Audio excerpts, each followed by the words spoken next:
A pair of aardwolves will take it in turns to guard their cubs. But in doing so, this male is taking a risk. These may not be his cubs.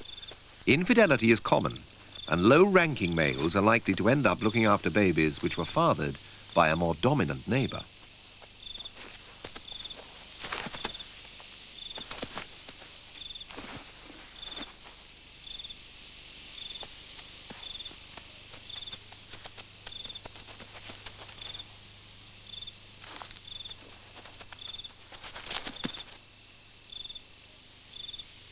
Of course, the female wants top-quality bouncing babies, so it's in her interest to mate with the most macho male available.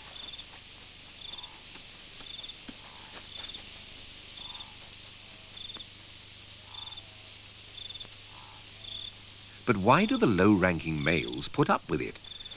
The answer is they don't have much choice. And because they do get an occasional mating, they can't be entirely sure the cubs aren't their own.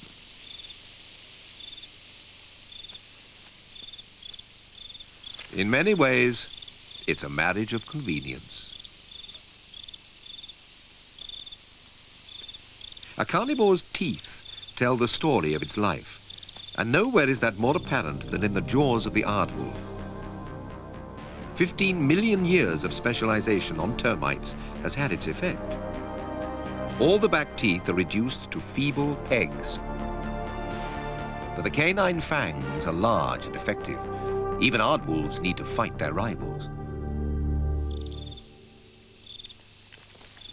Abandoning the lifestyle of their dog-like ancestors was a stroke of luck for these aardwolves.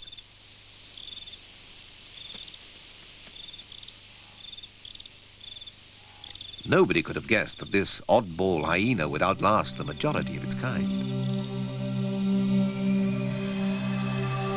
But then, world history took another turn.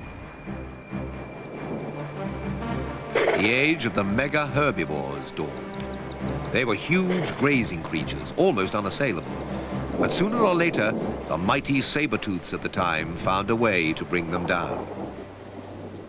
And when they were brought down by cats like Homotherium, a new generation of hyenas was waiting to pick up the crumbs from the rich man's table. This is Pachycrocuta, a 200-kilo mega scavenger whose sledgehammer teeth could splinter the marrow bones of an elephant. This was the carnassial tooth at its most magnificent. Those pile-driving scissored teeth at the back of the jaw could demolish 25 kilos of flesh and bone a day. The modern hyenas had finally found their trade. Spotted hyenas were on the scene too, and probably competed with Pachycrocuta. Today, the mega scavengers have gone, along with most of the huge prey they once lived on. But there are still enough big carcasses around to make the profession worthwhile.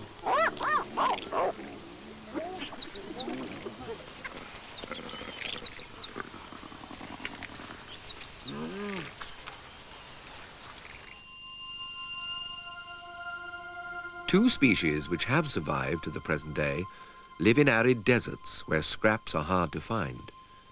Along the shores of the Dead Sea, one of them is a shadowy creature of the night.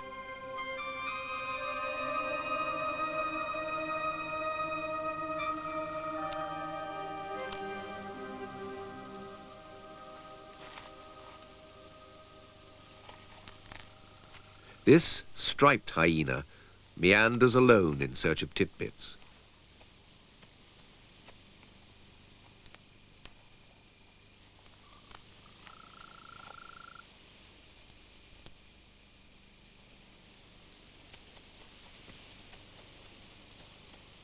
Sometimes, two of these solitary wanderers meet in passing, but for the most part, they communicate by scent. Rubbing on smelly sites may ensure that the resident bears the particular bouquet of his territory, a smell that matches him to his home ground and declares his ownership to outsiders.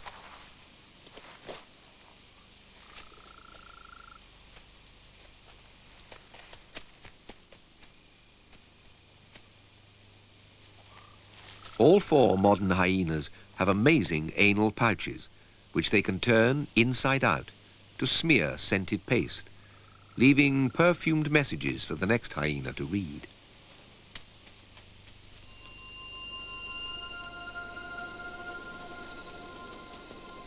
The brown hyena of southern Africa is now the rarest of the hyenas.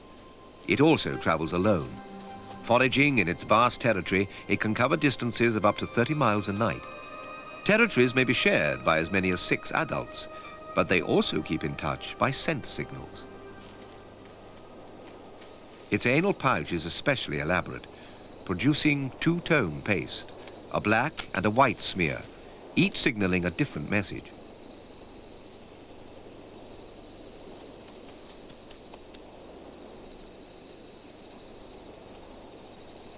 In southern Africa, the brown hyena lives a similar life to the striped hyena, a solitary scavenger that will eagerly supplement scraps of meat with desert fruit.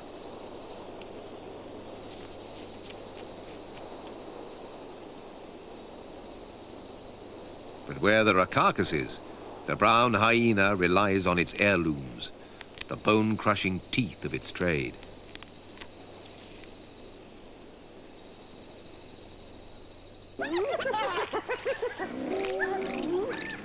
The more familiar spotted hyena lives in close-knit clans, which can bulldoze their way onto a carcass.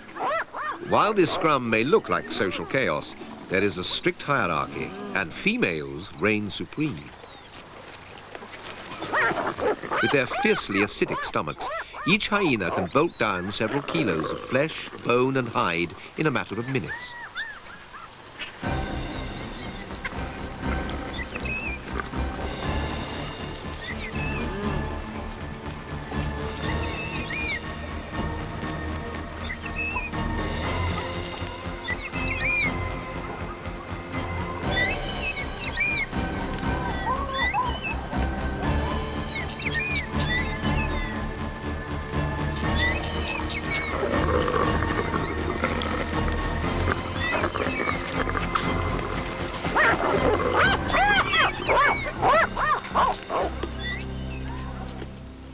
Spotted hyenas are the most abundant, large carnivores in Africa.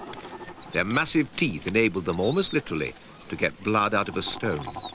And again, the signature of their trade is their teeth. Equipped with all the bone-crushing innovations of Pachycrocuta, the back teeth of the spotted hyena can exert a thunderous pressure of 700 pounds per square inch.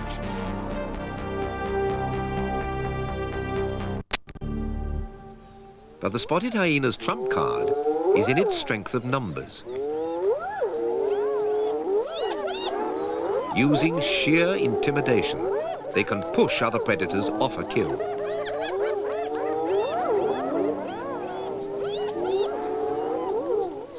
This time, it's better than 2 to 1 in favor of the hyenas. On the other hand, each lioness is twice a hyena's weight. Invisible cords of fear hold the hyenas at bay.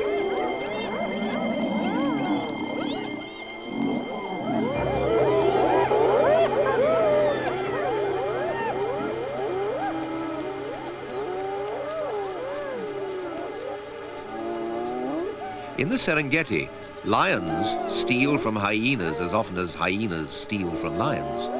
The balance of power hinges entirely on strength of numbers.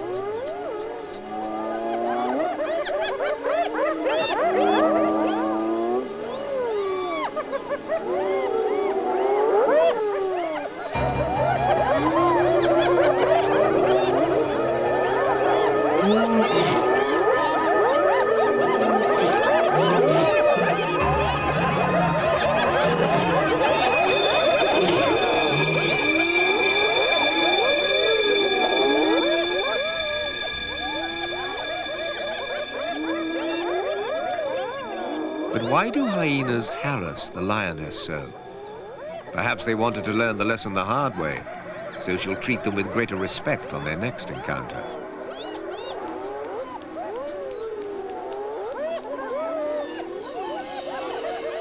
Meanwhile, another posse completes the humiliation of a different lioness. And the prize is worth it. A buffalo is food enough for the whole mob to share the spoils. Back at the den, each female has only 2 or 3 cubs.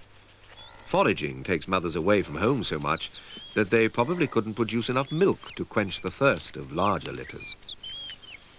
There is a strict pecking order, and daughters of high-ranking mothers also inherit high status. The pressure to dominate is so great that these females are awash with male hormones. The masculinizing effects are astonishing. To all intents and purposes, the females have a complete set of male genitals. Each of these butch mothers passes on a hefty dose of male hormones to her cubs.